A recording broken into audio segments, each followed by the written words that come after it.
Stoveleg Media, igniting conversation.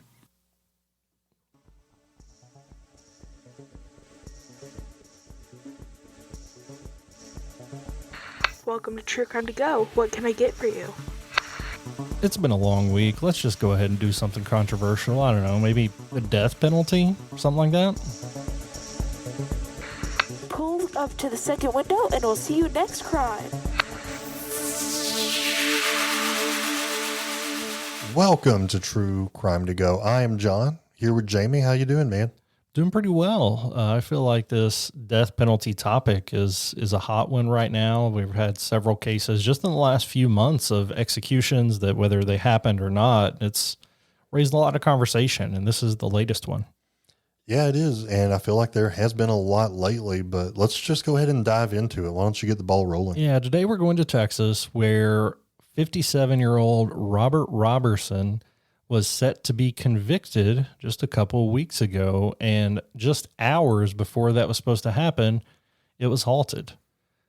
He's accused of killing his 2-year-old daughter, Nikki, in 2002, and he's always maintained his innocence, but he was the first person in the United States that was set to be executed for a death related to shaken baby syndrome.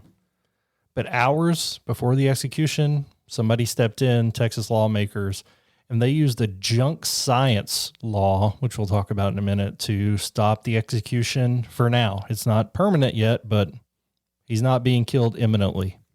He was convicted after doctors and law enforcement concluded that his daughter had died from violent shaking. And this is a diagnosis, like you said, often referred to as shaken baby syndrome.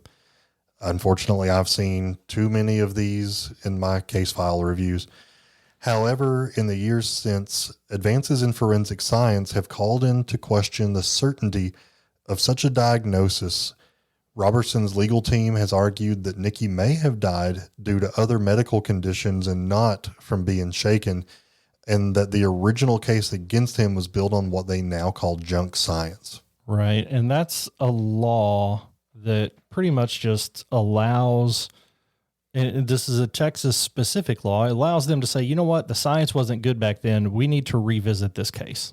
That's pretty much all it is. But this was the first time they had stepped in that late to spare somebody. And it was just a couple days later that the House committee issued a subpoena for Roberson to testify about this 2013 law, the junk science law. This gave his legal team just enough time to get this order in place, allowing them to halt the execution and giving them a voice in what is to happen with this case moving forward. The Attorney General's office quickly appealed the restraining order, and the state's highest criminal court initially allowed the execution to proceed. But as the clock was moving closer to midnight, lawmakers petitioned the Texas Supreme Court to intervene. And in a surprising move, the court granted the stay, which halted the execution just before his death warrant was set to expire. And usually the Texas Supreme Court ends up with a lot of civil cases. They don't end up taking on a lot of appeals like this. Houston lawyer Brian Weiss, who specializes in post-conviction litigation, called this maneuvering extraordinary and added that Roberson, especially as he was nearing the death penalty, was running out of legal options to continue to show his innocence and get out of prison. He is set to testify before a committee coming up really soon. And this testimony is part of an effort to determine whether his conviction should be reconsidered in light of new scientific evidence about shaken baby syndrome. And his testimony could determine whether the state would seek a new death warrant or if his execution is delayed even further. There's still uncertainty about how long this will last. Governor Greg Abbott has the power to grant a 30-day stay of execution, but he's not commented publicly about this case. The U.S. Supreme Court declined to intervene when requested, leaving it to Texas to make decisions about this case. In this case is another one of those that can highlight the debate over new science and the forensic science in the courtroom, and also advances in the medical understanding of this diagnosis. And think about the impact that this case could have on other cases that may be in question and the ones to come.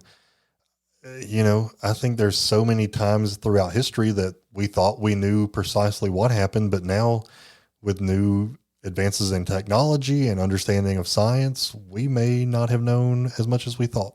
Absolutely. And don't get me wrong, shaking babies can result, if you shake a baby, it can result in death, and people should be held accountable for that.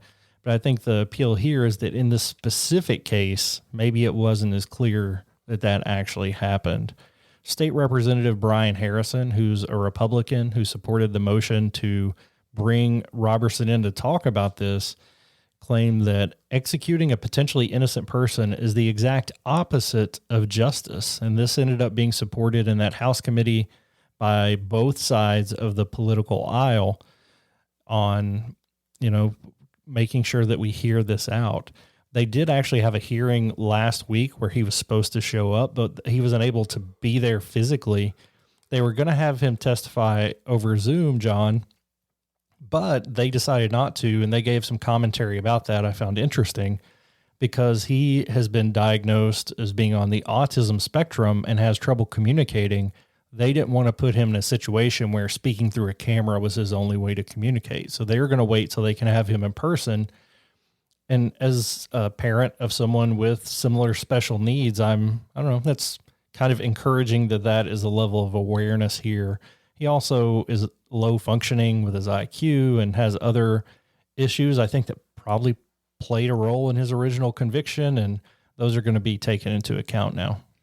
So I guess the next question is, what's next? I mean, obviously this has, you said 30 days to kind of come to a conclusion from the time that it was granted. So we've got to be coming up pretty quick on our timeline here.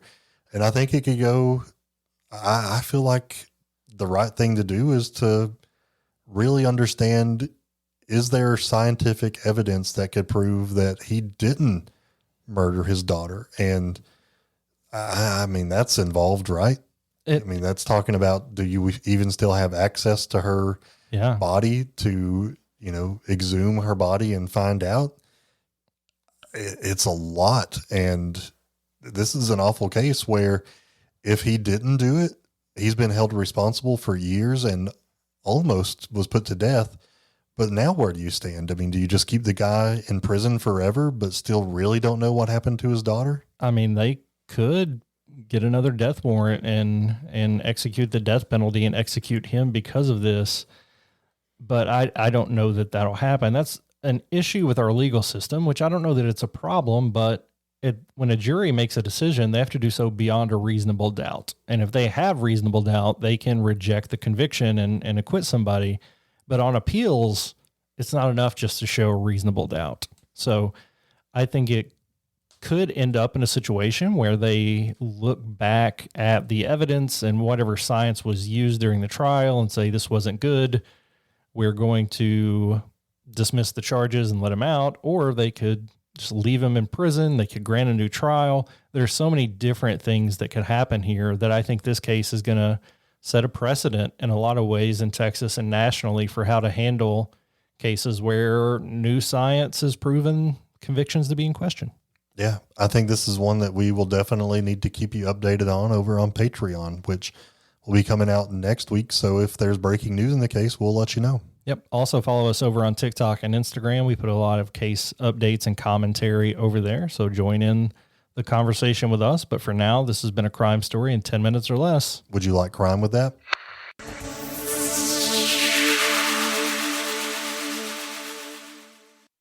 You've listened to True Crimecast, distributed by Stoveleg Media. Check out stoveleg.com to find out more about your hosts and to find other podcasts to listen to. Stoveleg Media, igniting conversation.